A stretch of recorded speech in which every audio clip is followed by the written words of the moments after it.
Should you stop advertising on LinkedIn? And who's had success against all the odds? We're talking edge cases on this week's episode of the LinkedIn Ads Show.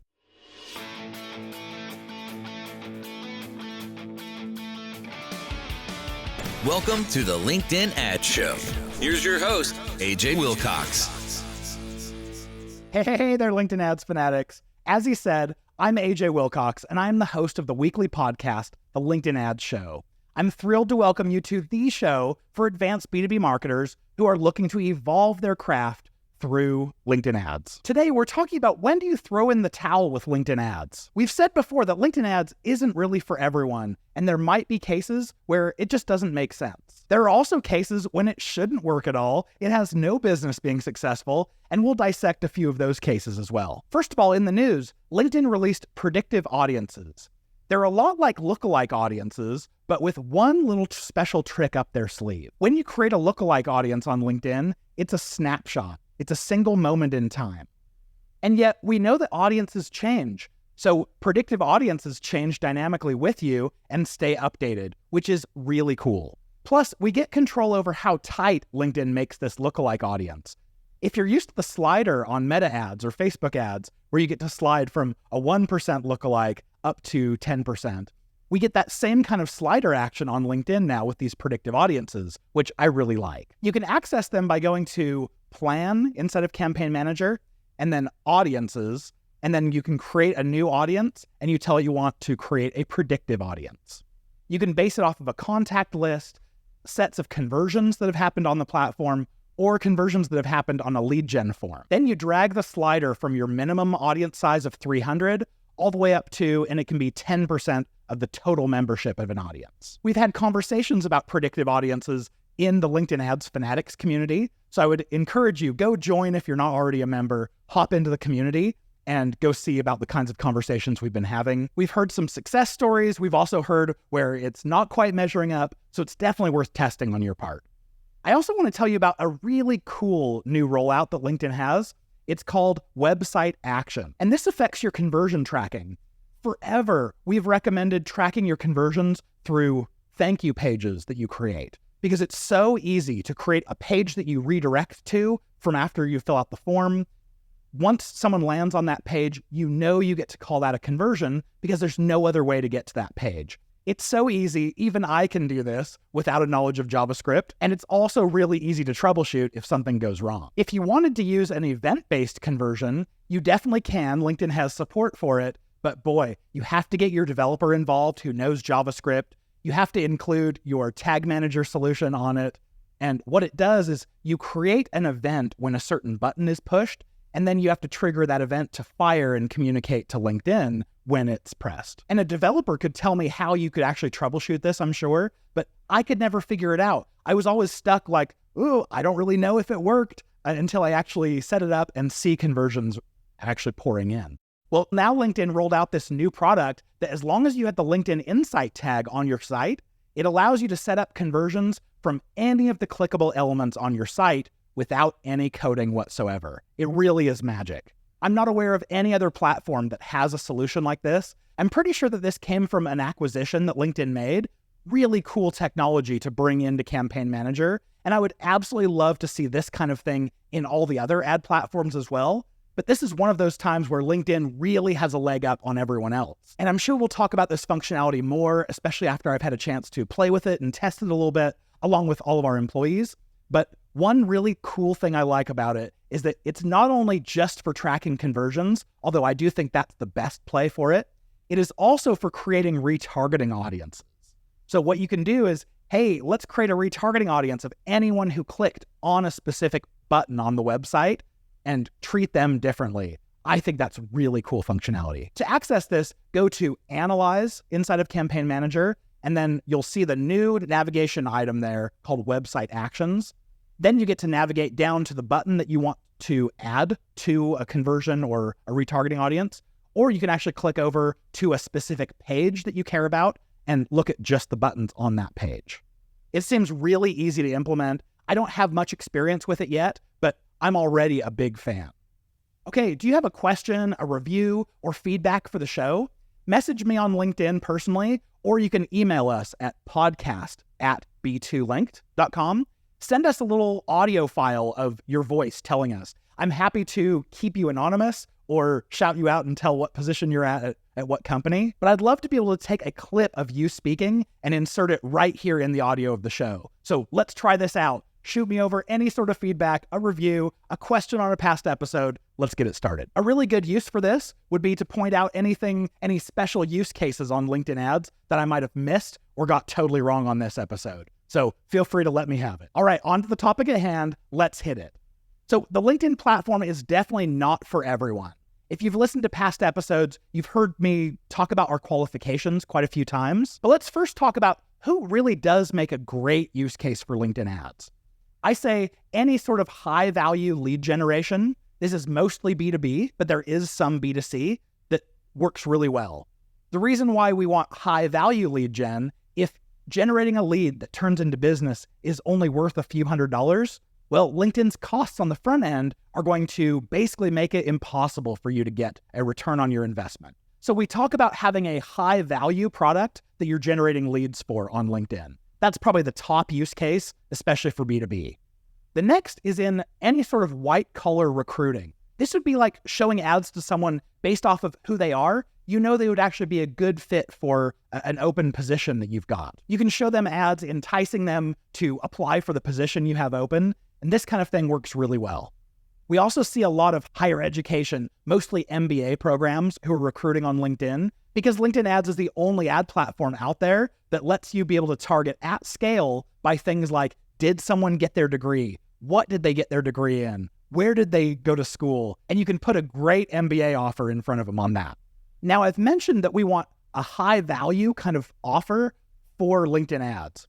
The way that we classify this is usually by talking about the lifetime value of a deal that you close.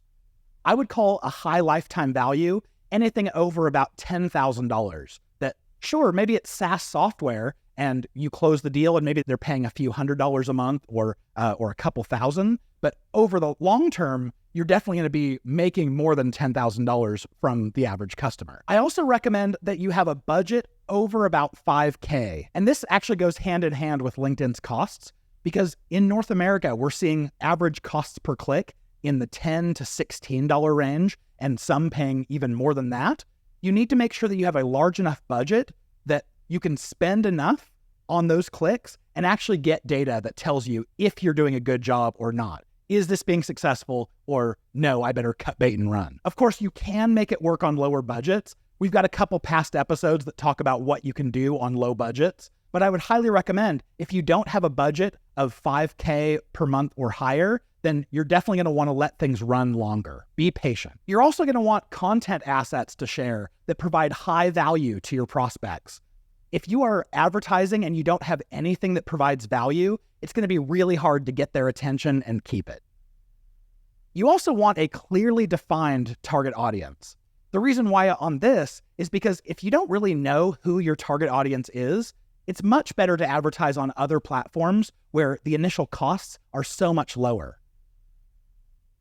But if you have a clearly defined business target audience, then LinkedIn is the only game in town. That's why they can charge what they charge as a premium for us to advertise on LinkedIn. It's for when we want access to very specific people. We're willing to pay that because it's worth it. You also really need to know your positioning as a company. If you're just going to be firing off random ad copy, coming up with it on the fly, it's all going to feel really disjointed, and the prospects will feel that as well. You have to be able to clearly state how you are different than your competitors and how you're better. I would also highly recommend that you are doing effective marketing on other digital marketing channels as well, because you can borrow from where you've seen success on other channels and bring it over to LinkedIn. If you're testing just on LinkedIn and this is the first marketing you've done, you are paying a premium for these clicks, and it's going to be difficult to make sure that you're saying exactly the right thing from step one. But if you can borrow from other sources, seeing where you're actually having success, and then leveraging what makes LinkedIn special based off of that, you're going to be doing a lot better. I would also highly recommend that you are in this for the long haul. Absolutely. If you're doing it right, you will see success. You'll at least see signs that are leading you to early successes. but you don't want to just try for a month on LinkedIn and go, oop, it didn't work because we didn't hit an absolute home run, and then decide to shut the whole program down. Marketing takes time. We know that the average B2B deal closes after 17 touches with a brand. You've got to stick around and be present for all those touches. I also want to mention, you want to make sure that this is a good business to begin with. A helpful sign is if the business is successful without LinkedIn or without other marketing channels, then that's a huge vote of confidence for me, saying that yes, this business has legs. It's going to be successful without LinkedIn. So as we add LinkedIn, it's just like pouring fuel on an existing fire that's already going. If you haven't validated the business, maybe LinkedIn is the first channel that you're trying out, make sure you are validating the best you can. Validate with friends and family, although sometimes they're going to tell you like, oh yeah, it's great, even though in the back of their mind, they're thinking like there's things that could be improved. But do the very best you can to fully validate before you really make an investment in LinkedIn. So you've probably picked this apart a little bit as we've been talking, like, oh, here are the things that AJ says are successful, but I'm going to walk you through who is typically not a good fit. And we'll talk about each of these points. The elephant in the room here is B2C, or business to consumer. I've already mentioned this, but if you can reach your consumer because of their interests and who they are personally, you're going to do this a lot less expensively on Facebook, Instagram, Snapchat. All of these platforms totally are based off of who someone is personally. And LinkedIn is so focused on who they are professionally. The costs are just so much higher when we're trying to talk to people by who they are professionally if the offer that we have for them is based off of who they are personally. I hope that makes sense. But don't shut the door on B2C because we do have some edge cases here. But we'll talk about e-commerce specifically. I haven't yet found a case where e-commerce works really well with LinkedIn ads. We did have one client where it was an e-commerce shop, but they were selling products that were higher cost that they knew someone wasn't just going to click right from an ad and buy then. It still had to go through a buying committee. And so they wanted to get the products in front of people so that they could discuss. And that actually was pretty successful, but this was kind of a high-end business furniture e-commerce shop. We have talked a little bit about low lifetime value. That, for obvious reasons, doesn't make a whole lot of sense. We've come across SaaS software that maybe charges like $100 a month. And although, yeah, you want to be able to target people by who they are professionally, because that's how we know who these products would work well for. But at the same time, LinkedIn ads are too expensive to really reliably see an ROI from this. So I tend to discourage those people from using LinkedIn ads. But absolutely, LinkedIn is the right network. You just want to go after it organically and not from a paid perspective. If your product has broad interest, it's probably going to be cheaper to go after other channels before you try LinkedIn. But I will say, if you're already trying this on other channels and it's working well, and you want to come to LinkedIn ads as like, hey, let's diversify our traffic streams just in case our Meta account gets all of a sudden shut down, like happens so often, then I think that's a totally valid strategy. What about affiliates or media kinds of sites, maybe news related, or an arbitrage play where you're trying to bring in traffic for less than you can make off of them by once they get to your site and take certain actions? We've found that LinkedIn's costs are just too high, where unless your affiliate commission is huge, it's probably not going to make perfect sense. Arbitrage, again, because the costs are so high, it's really difficult to arbitrage. And then media sites, same deal. I just don't see where it might be worth $10 to $16 a click to get people in to your news site. What about app installs? This one's really difficult because there are some very business-focused apps that you think would do a really good job on LinkedIn. But here's the big challenge we see with apps. LinkedIn won't let us target by device type. If we could target by device type, we could say, oh, if you come in from iOS, we're going to show you an ad that sends you to the Apple Store. And if you come in from Android, we're going to send you to the Play Store.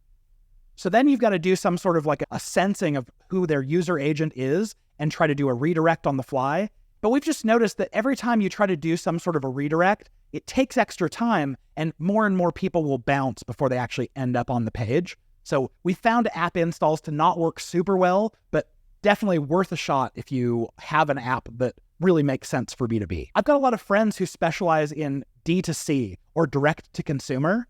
And from what I've seen and tested on LinkedIn, you just can't make D2C work because the margins tend to be lower. And of course, we've touched on small budgets. You really do want to make sure that you're working with enough of a budget that you can tell like, yes, this is working, or no, this isn't. if you have to wait a long time in between gathering that data and making decisions, we found that you either just tend to forget about it or not give it enough attention. Things just kind of run, and eventually you just cut the spend because you're not learning what you should be learning. So if you're using LinkedIn ads for any of these use cases that we're talking about, and maybe it feels like you're pushing a boulder up a hill that any time is just going to roll back down and crush you, this may be able to provide an indication as to why you might be feeling that way. In most cases like this, I would recommend against advertising on LinkedIn, but don't give up hope, because there are definitely some edge cases on LinkedIn where you can have success, and I wasn't predicting that it would be possible. Here's a quick sponsor break, and then we'll dive into some of these LinkedIn ads use cases that shouldn't have worked, but did. The LinkedIn Ads Show is proudly brought to you by B2Link.com, the LinkedIn ads experts. If you want to get a return from your LinkedIn ads, consider this. How much ad spend are you willing to waste along the way? After auditing over 800 LinkedIn ads accounts, we've seen one common theme, and that is wasted ad spend. B2Linked helps B2B companies maximize their profit and return by minimizing the waste from bad targeting, bad bidding, and poor campaign setup. If you want to see how much money we can save you, book a discovery call with us today at b2linked.com/discovery. All right, let's jump into some of those edge cases on LinkedIn ads that shouldn't have worked, but have. My absolute favorite use case here was a client who, I won't say their name, but they were doing helicopter taxi rides from LA to Orange County, California, and back. And when they came to me, they said, we just want to charge like a taxi service would for, let's say, $200 to $250 per way. And I told them straight up, there's no way that this is going to work. This is absolutely destined for failure. The reason why I said that is because we have these audiences on LinkedIn that are effectively cold audiences. And if they don't already know, like, and trust you, they're not ready to buy yet. And so if we ask them just to put your credit card in here, they're going to revolt, and a revolt looks like a click of interest, but then no conversion rate. But they pressured me and they said, we just want to try. So I went ahead and went along with it. I was absolutely floored. This actually worked. They were showing a real scalable ROI based off of this. So why did it work?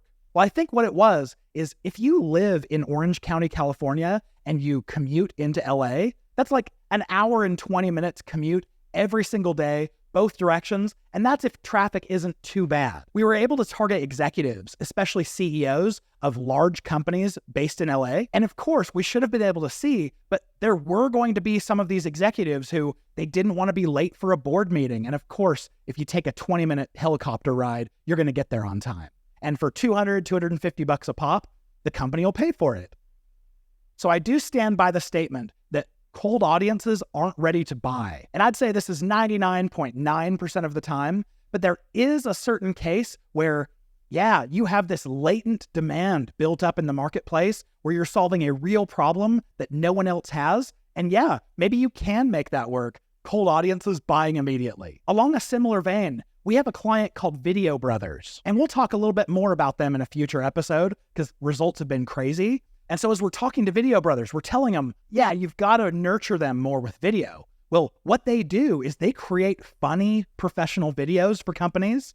And they just said, hey, we're going to test it on ourselves. And sure enough, I was wrong again. We found by having creative that truly stands out and is funny, you can really cut through a lot of that noise and a lot of the concerns that people would have in actually hopping on a call with someone who they didn't already know, like, and trust. Now, similarly, we've seen B2C examples in especially travel, luxury, and automotive where, yeah, it doesn't quite make sense, but boy, it still works. So you can have B2C use cases and still be successful on LinkedIn ads. Although I'd say, yeah, it's a little bit more rare. You've got to fit some certain criteria, but don't let the fact that you're B2C stop you from giving it a shot. Now, a couple of these cases that I'm about to bring up, they're not ad related, but they were so successful on LinkedIn organically that I have to imagine this could be really good for idea fodder for you. The first was really surprising. There's a bikini brand that does really well on LinkedIn organically. There was a while that I was seeing it all over the place and I was connected to the founder, but because I didn't want to see bikinis in my newsfeed, I ended up unfollowing. But it was so interesting that a B2C clothing brand was doing incredibly well on LinkedIn. It's amazing.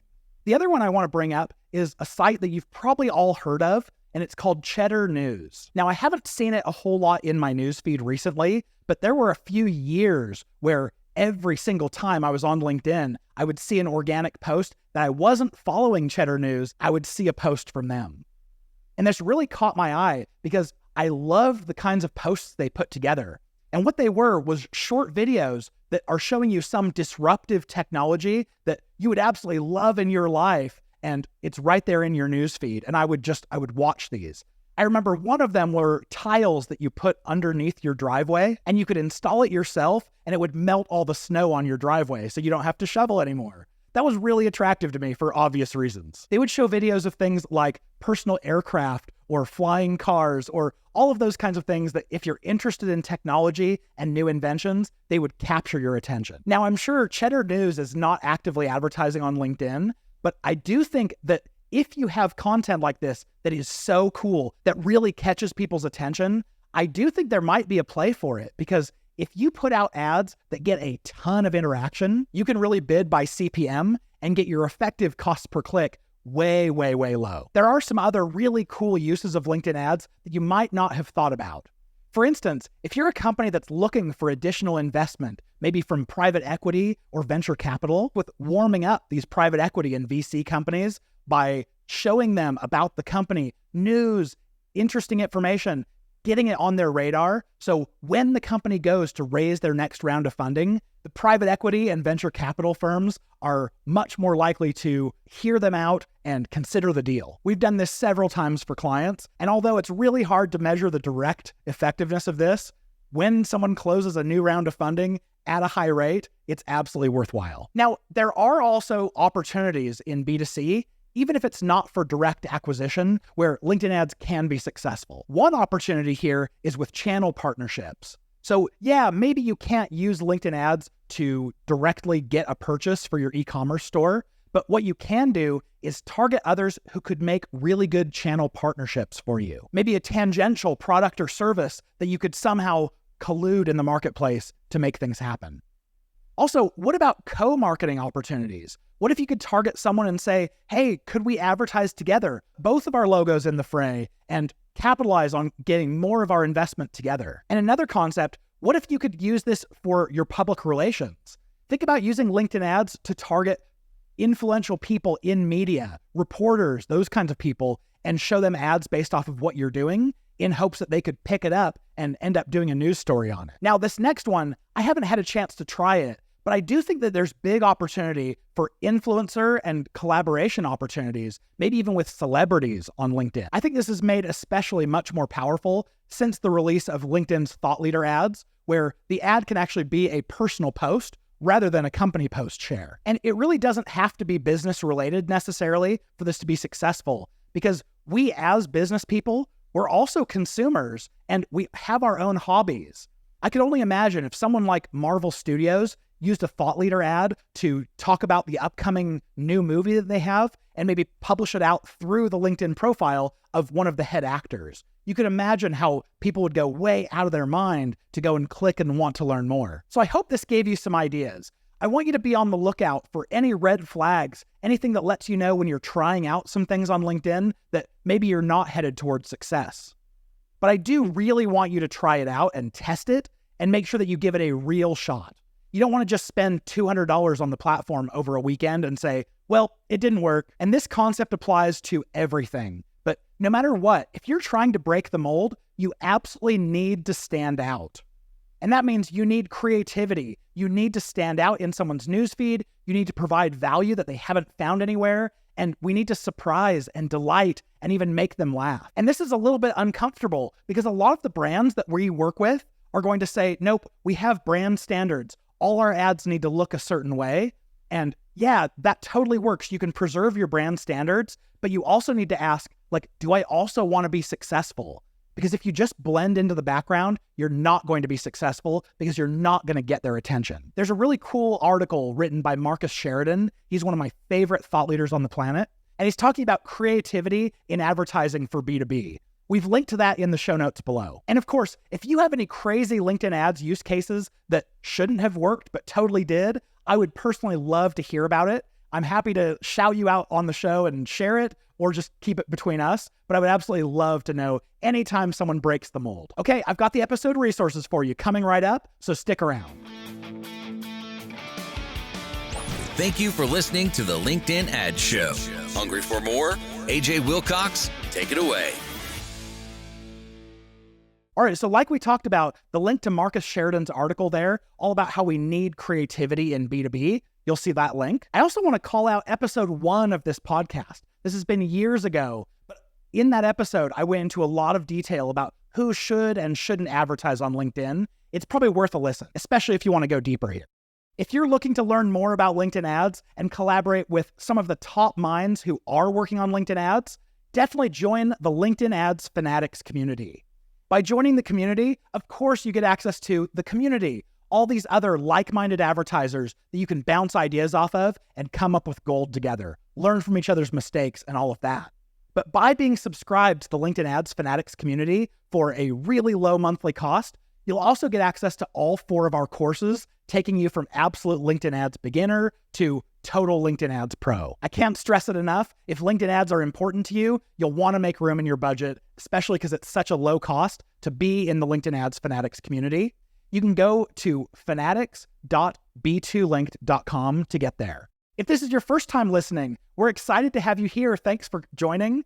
Make sure to hit that subscribe button. But if this is not your first time listening, I would ask you, please do go and leave us a review on especially Apple Podcasts or Spotify. If you listen in one of those 2 places, that is by far the best way that you can say thank you for us putting this content together week after week. With any questions, suggestions, or corrections based off of what we've talked about, please do reach out to us at podcast@b2linked.com.